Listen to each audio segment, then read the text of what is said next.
Alright, y'all, this is my last review for, any Christmas-related, movies and TV shows.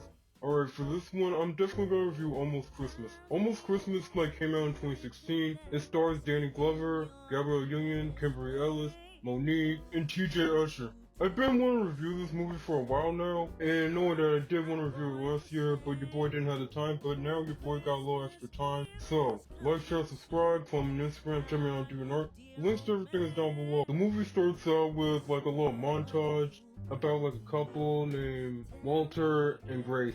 Walter and Grace been, married for years, and again, we see, every single year around Christmas time, or throughout the years, they're building their lives together. They end up having 4 kids: Cheryl, Christian, Rachel, and Evan. Then we cut to present day, and it was Grace's funeral.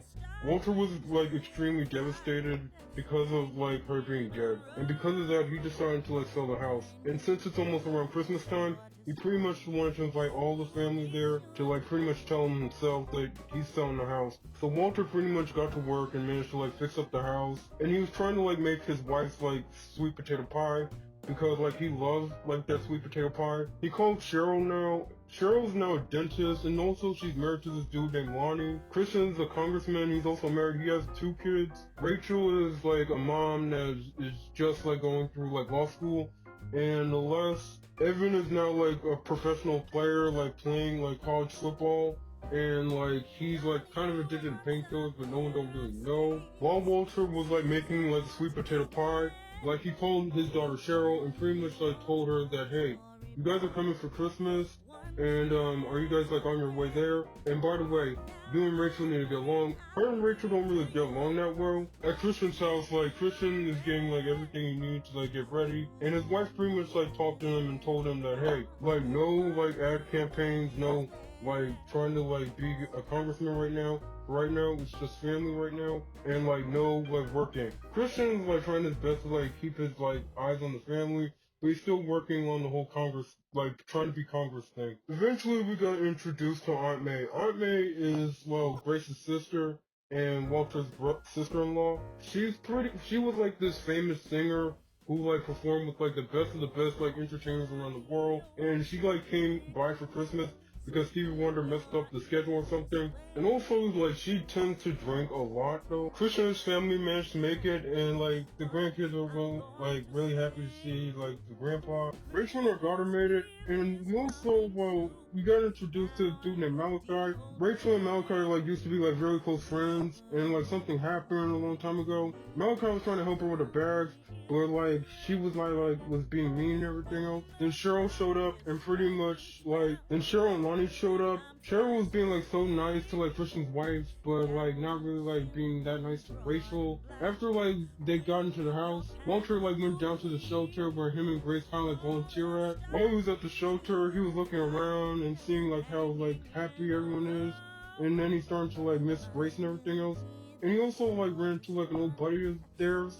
Grace kind of asked that friend of theirs to hold on to a picture that was supposed to be Walter's gift before Grace passed away. She didn't have a chance to give it to him. It was around dinner time, and pretty much Aunt May cooked some foreign dishes from Korea, or I don't know, some foreign country, and everyone was saying, alright, who wants pizza? Everyone's trying to say that, but Walter's trying to tell them, don't knock it before you try it. Christian kind of forced his son to eat it, but Christian's son threw up and kind of got sick, and eventually they were talking about their mom, and then they started arguing. Rachel and Cheryl were starting to argue about how she should have divorced Lonnie already. Eventually Evan came in and he was wait, you guys fighting already? And eventually it came into another argument where they were planning to go to a hotel and stay there. Everyone was about to leave, but Walter tried to talk them down and ask them, hey, to act like a family for 5 days. Alright, time to speed things up. For the next 5 days, it's been nothing but chaos and, good times with the family though. Lonnie went on top of the roof and tried to fix rooftop Santa, but it ended up blowing up and he kind of fell off the roof. Evan locked Rachel out of the house, and there was some sort of weird awkward moment with Malachi. There was this tin that Grace kind of had with all the hidden recipes, even for that sweet potato pie, and they don't know where it is. There was a little epic dance party. Christian is still focused on being a congressman. Eventually we got introduced to this girl named Jasmine, and Jasmine was working at this like Piggly Wiggly place, and Lonnie was cheating on Cheryl with her, and Rachel also knew about it the whole time and didn't say nothing. It was Christmas Day. Eventually, Evan found out like that Walter's planning on selling the house. Things got like heated up at Christmas dinner. Evan pretty much like revealed the whole thing. Eventually, like Jasmine showed up because Rachel kind of invited her there. Eventually, like Cheryl found out that Lonnie cheated, and she kind of got mad, and she was like got a gun and like planned to shoot him. Eventually, like the family got a little call about Evan, about like how he's in the hospital, and like him and Walter are like talking, and eventually like Walter changed his mind and they're not selling the house. I really did like Almost Christmas, man. Bro, I gotta admit, okay, at first I really thought that this was kind of like, I don't know, whoever wrote this movie, I mean, it was kind of giving me like Tyler Perry vibes. I mean, it kind of does like give me like Tyler Perry vibes for a minute. Well, I would say the comedy probably would be the reason why I thought that. But I realized once it comes to Tyler Perry movies, sometimes like they tend to be like very dark and very very dark. But this one's a more lighthearted dark. You guys know what I'm saying, right? Okay, man. I almost forgot that Kimberly Ellis.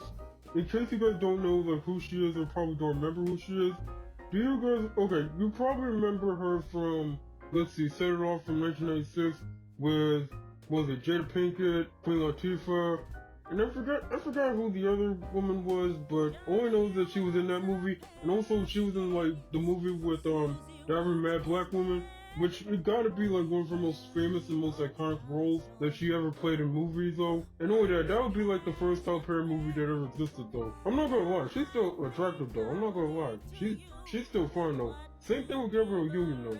Man, Gabrielle Union, at this point, she's pretty much a legendary status, so I'm gonna be honest with you. And all that, Danny Glover, legendary. Like, bro, like, this dude's an icon. This dude's, like, been, like, part of, like, the Lethal Weapons franchise. Pretty much it was, like, a buddy cop movie back in the 80s. And it was, like, one of the most, like, well-loved, cop franchises. It was, like, kind of like Bad Boys and, like, Rush Hour. I'm definitely gonna review Rush Hour if I got time. Like, all three of the Rush Hour movies. And I heard there was going to be a fourth one. Just like T. Usher, you know, A-Train from The Boys. He was really, I'm not gonna lie, like, his actor was really good for this movie. I'm not gonna lie, it was pretty good. And given the fact that, like, his character ended up, like, using drugs in the movie, and, like, A-Train, if you watch The Boys, by the way, I did a review on that. You guys might want to check it out, though. Like, both of the characters he played, like, they end up, like, being, like, some sort of junkie. And don't get me started on Monique, man. Monique was a comedic legend, man. Soul Plane, The Parkers, was it Welcome Home Roscoe Jenkins? I'm definitely gonna review Roscoe Jenkins one day. Or probably later on, I don't know. But point is, man, like, the casting for this movie is good, though. And all that, I found that scene, like, really funny. Well, the scene when Lonnie was on the top of the roof, and, like, the Santa Claus, like, head flew off. Honestly, man, that, like, got me jumping up my seat for a second, and I kept laughing for hours, man.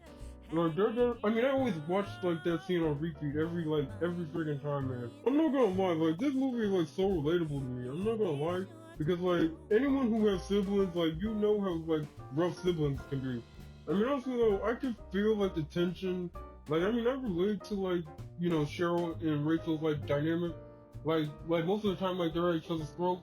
It kind of reminds me of me and my brother because we always like be at each other's throats. Well, when we were younger, we were at each other's throats. But now we're just like kind of like chaotic neutral, if that makes sense. I really did like that scene where Evan locked Rachel up. Honestly, man, she kind of had that coming. But let's be honest, like technically both of each, I mean, they both started it. But I would say Rachel kind of deserved that for that because like, hey, like seriously, you literally just bumped like an accident child right there. And he's like, no, now they can get away with this one. And he locked her out of the house. Okay, I'm not gonna lie, I find this funny because, well, when I was a kid, I used to lock, like, anyone who, like, left the house, I would lock them up. I mean, not lock them up, I mean, I would lock them outside the house. And when I was a kid, I mean, I used to lock them outside the house, but it was most of the time, well, at least from what I remember, most of the time, I did not even know that anyone was even outside in the first place. I mean, what do you expect? You're a little kid, you see the door open, you're supposed to close the dang door. And all that, they should like let me know that, hey, I'm going outside, do not lock the door. And you know what's, another funny thing is, I have like an aunt that has the same name as Aunt Mary. That's the funny thing. I actually do have an aunt named Aunt Mary, so that's like very, like, I guess ironic or I guess like very coincidence. I really did like the dancing, like, sequence or like the dancing scene, like, when they were in the kitchen. Honestly though, I love Slick Rick, man. Slick Rick's Child's Play. I mean, that's the music that's in the movie. Like, it goes like this. Once upon a time not long ago, when people lived for Jones and lived life slow, the laws were just then justice stood. Okay, I mean, it was hard for me to remember, like, most of the lyrics, but all I know is, like, it was a good music. It was good music, man. The 80s had some good music. Good rap music. Cheryl pulling out a gun. Okay, now that gotta be, like, one of the most funniest scenes in the movie, man. I mean, I always have that part on repeat. And all that, I'm not gonna lie. Like, the way that she, like was smiling and grinning, I'm not gonna lie. And the whole thing kind of, like, gave me, like, the same feeling that, in the Diary of a Mad Black Woman. I mean, it's giving that same kind of vibe to it, like when Helen was getting revenge on Charles for again leaving her. I mean, honestly, man, that gotta be like one of the most funniest parts of the movie, though. Honestly, though, like I'm surprised that Jasmine did not even pick up on the fact that something was going on that whole time. Like seriously, you're a grown woman. Seriously, like clearly, no one did not teach you how to read the room. And also, Lonnie, okay, one hand, I should be supporting him because he's a dude. Other hand, I should call him out. I'm calling him out. There ain't no question, man. Honestly, man, Lonnie was wrong for that. Fellas, take notes. Don't cheer unless you think you can get away with it. Okay, I'm joking about that one. That was a joke, okay? But seriously though, like, don't be cheating on your fellas. If you got wives or you got girlfriends, don't cheat on them, man. I'm gonna tell you now, it's not gonna end well. And in Lonnie's case, you almost got shot. So, don't cheat. Give a rest. Choose for me, dear Santa Claus, what you think is best. Well, that was it for Almost Christmas.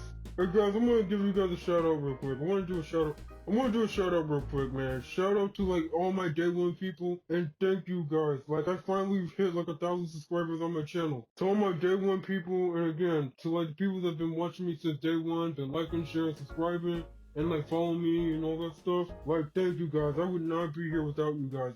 I finally made it, 1,000 subscribers. I've been doing this channel for like almost 4 years. I really didn't think I really like had a chance of me like getting this like far. But I'm definitely gonna keep going. I'm not gonna stop at 1,000. I'll probably get up to at least 100,000 if I have to, man. Like that's gonna be a new goal. New goal after this, definitely 100k at least. Or at least 10k, I don't know. Or 5k, either way, I'm still gonna grow this channel, baby. And your boy ain't gonna stop. Nothing's gonna stand in my way. But again, shout out to you guys, thank you. Thank you to my day one people, to the people that just recently subscribed, thank you guys, thank you. Alright, the boy gotta go. Like, share, and subscribe, follow me on Instagram, check me out on DNR. Links to everything is down below. And guys, I recently started a Patreon page. Okay, you're probably wondering what's Patreon. Patreon is pretty much like this like site or app where you can support like your favorite content creators in exchange for like special like memberships, and like in these special memberships, like there's these special perks that you kind of get